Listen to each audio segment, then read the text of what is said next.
Hi everyone, this channel brings you figure reviews and anime merchandise updates straight from Japan. If you enjoy this kind of content, don't forget to subscribe. Today, I visited Good Smile Fest 2026 in Akihabara. At the event, many amazing figures were on display, including iconic releases, popular character figures, and unreleased upcoming items. For this video, I mainly focused on two major highlights: Hatsune Miku and Blue Archive. I filmed many beautiful figures from both lineups, including detailed displays and upcoming releases that fans will definitely want to check out. So please enjoy the video and take a look at the Hatsune Miku and Blue Archive figures I found at Good Smile Fest 2026.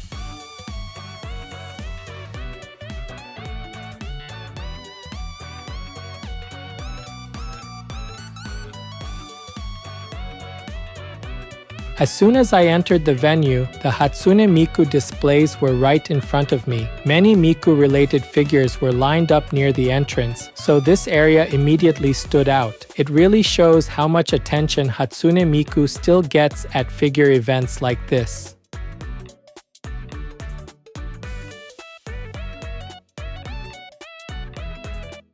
Many Hatsune Miku figures are created with a clear concept behind them.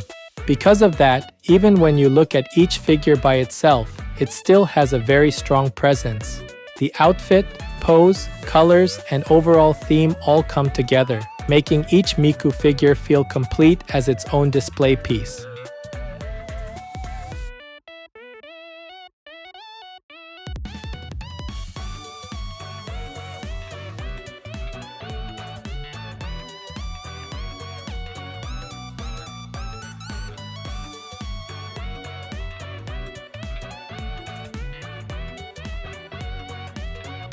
There were also many easier-to-collect figures on display, including pop-up parade figures and Nendoroids. They are smaller and more accessible, so they are great for fans who want to start collecting or add more characters to their shelves. Do you already own any of the figures shown here? Let me know in the comments.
After walking a little further inside, there was a dedicated Hatsune Miku area. In this space, there was a Hatsune Miku statue on display, along with figures based on selected Hatsune Miku illustrations. It was really interesting to see how different artworks had been turned into actual figures, each with its own pose, outfit, and atmosphere.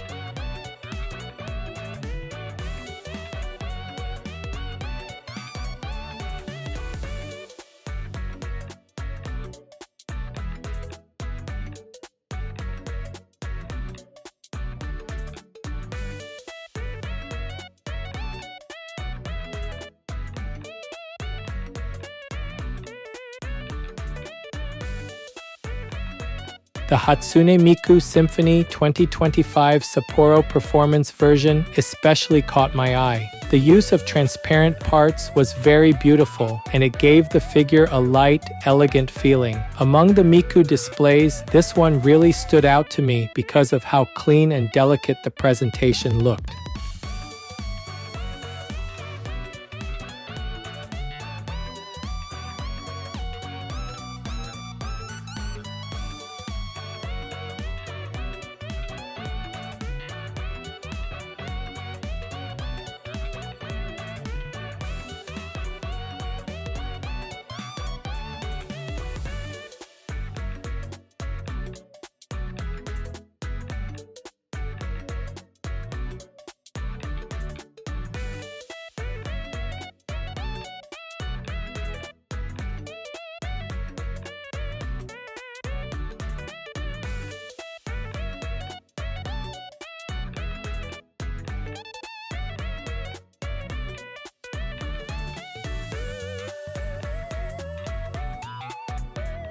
This area featured many Hatsune Miku Symphony versions from past years. Each one had a different costume design and atmosphere, but they all looked beautifully made. Seeing so many symphony versions together really showed how special this lineup is.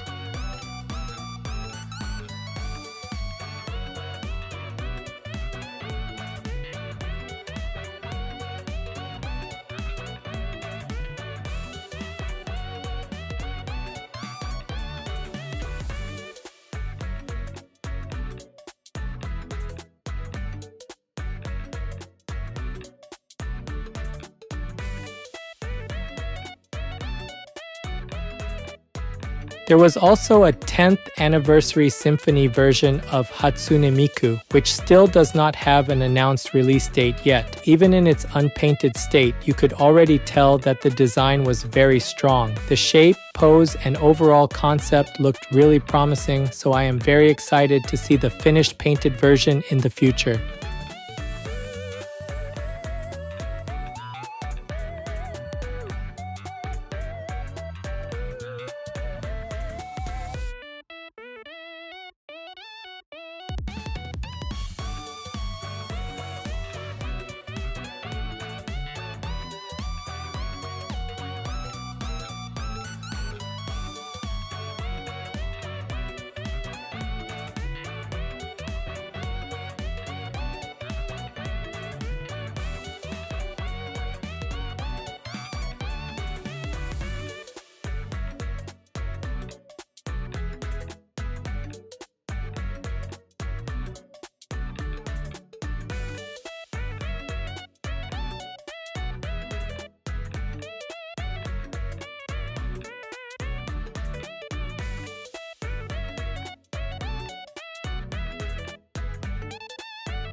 This is the Hatsune Miku Smile and Future version, which is scheduled to be released next year. The concept is really interesting because this time, Miku is not just the figure being displayed, she is shown more like someone on the creating side, almost like a figure repair technician or painter. The brush in her hand, the small Japanese doll-style figure, and the tools around her outfit all make the design feel closely connected to figure making itself. I thought that idea was very unique, and the design looked really beautiful.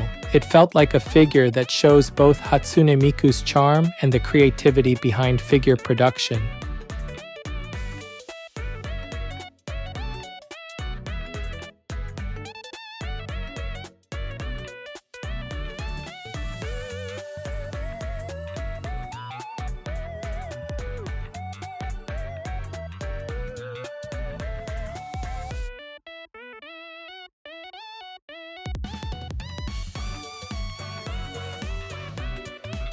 This section explained how the figure was made. It showed that each layer of the skirt was carefully painted and assembled one by one.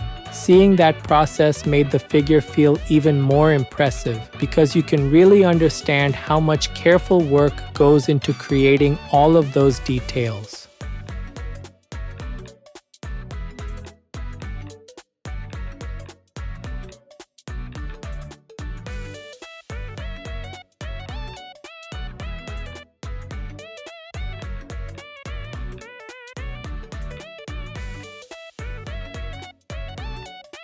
This section featured Racing Miku designs from past releases all the way up to the latest version.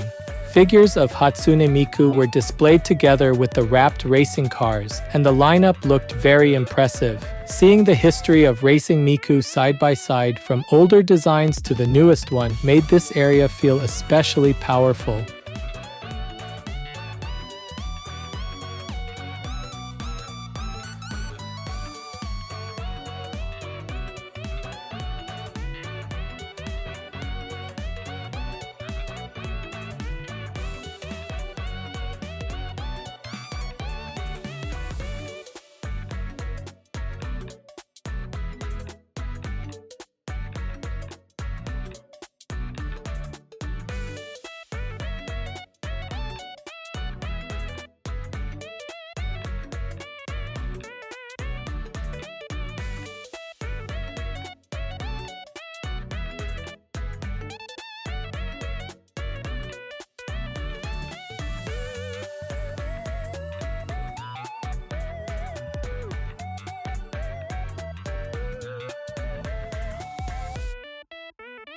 The last Miku figure I came across was the Hatsune Miku V4 Chinese version. This was a 1/3 scale figure, and the presence was absolutely overwhelming. Even though it is the V4 version, the design still feels like the classic Hatsune Miku. Every part looked carefully made, and even with such a large size, the details were very well done. But honestly, because it is so big, finding a place to display it would be very difficult.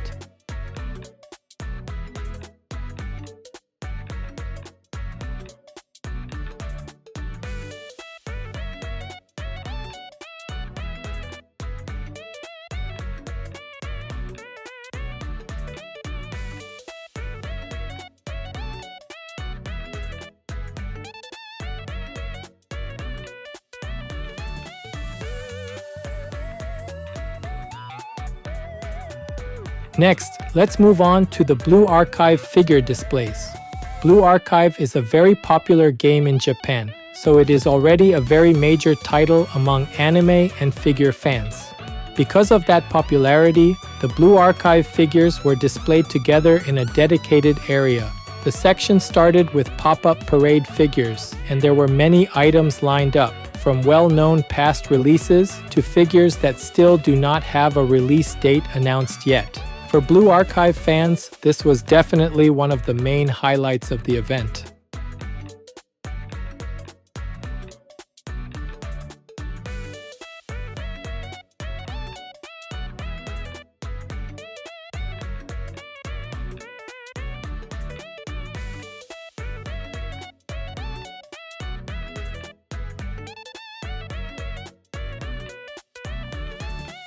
The Blue Archive figures really stand out because they focus strongly on the original in-game character designs. The small accessories and weapons are especially detailed, so even just one figure can feel very satisfying on display. That attention to the character's equipment and overall design is one of the reasons why the Blue Archive lineup looked so impressive.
This is the Kisaki Memorial Lobby version figure. Maybe it is just me, but whenever I see a figure sitting on a chair like this, I always wonder if the chair can be separated from the figure. If it can be separated, I think it would be fun to try placing other characters on the chair as well. That kind of display option makes seated figures feel even more interesting.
There were also Figma action figures on display. For games and anime like Blue Archive, where the main characters are girls who fight, Figma figures are a really good match. Because they are posable, you can recreate your favorite scenes, action poses, or character moments from the game. That makes them very fun, not only to display, but also to customize in your own way.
That's all for today's video. Did any Hatsune Miku or Blue Archive figure catch your attention? Please let me know in the comments. Since many of the figure names at the event were written in Japanese, I can also help share the English names if there is a figure you are curious about. I'm also planning to upload more Good Smile Fest 2026 videos later, including other girl figures and bunny figures, so please don't miss them. And if you haven't subscribed yet, I would really appreciate your support. Thank you so much for watching, and I'll see you in the next video.